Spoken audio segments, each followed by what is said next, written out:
My ancestry is very diversified. Okay? I have ancestry from the north, Mi'kmaq.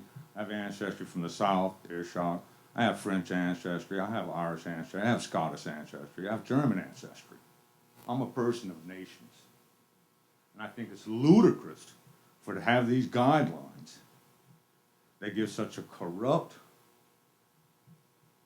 judiciary system an avenue to harvest more children for abuse. Just 2 years ago, I was in Leech Lake Tribal Court, summoned. I gave a reply in writing. I showed up, I was denied to even enter that court. Court proceedings proceeded. B.J. Jones, the acting judge, wanted to attach a banishment to both myself and my wife, who is Anishinaabe from Leech Lake Reservation, as a penalty to a bogus civil suit. I didn't even have a voice in the court. Everything she presented, they chunked out the door. They brought in their expert witness on Medeowin. My wife was raised by a grandmother.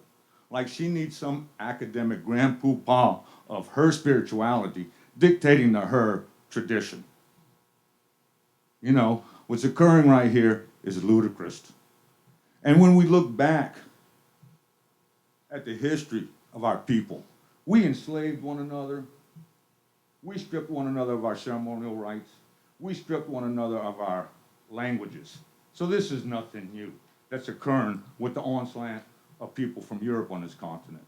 When people elected to no longer be buried in massive mounds, they broke away and they created their own individual nations. So for people to bring this up, generational trauma,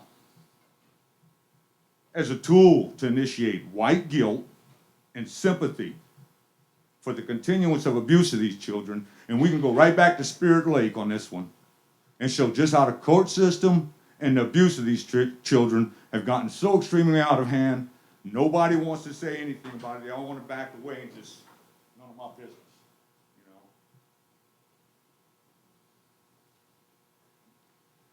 People speak about our culture, about our spirituality. What's changed since the 70s with all this Pan-American craziness that's occurred?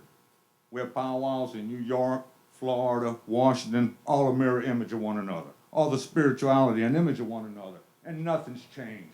Suicide rates, 2009, Pine Ridge, epidemic. 2015, guess what? Pine Ridge, another epidemic. What's changed on the foundation of these cultural traits and the spirituality that's been in place since the 70s? Nothing. You want to know a secret? Nothing's going to change.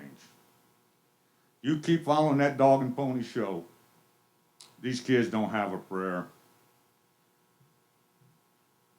You know, I hope somewhere down the road people can figure out you can't keep making the same mistakes. You can't keep beating your head against the wall and expecting something to change. It ain't changed in 40 years. It ain't going to change now. And by putting more children into that script, it's not going to preserve the identity of the nations. That's my piece. I appreciate your time. Thank you.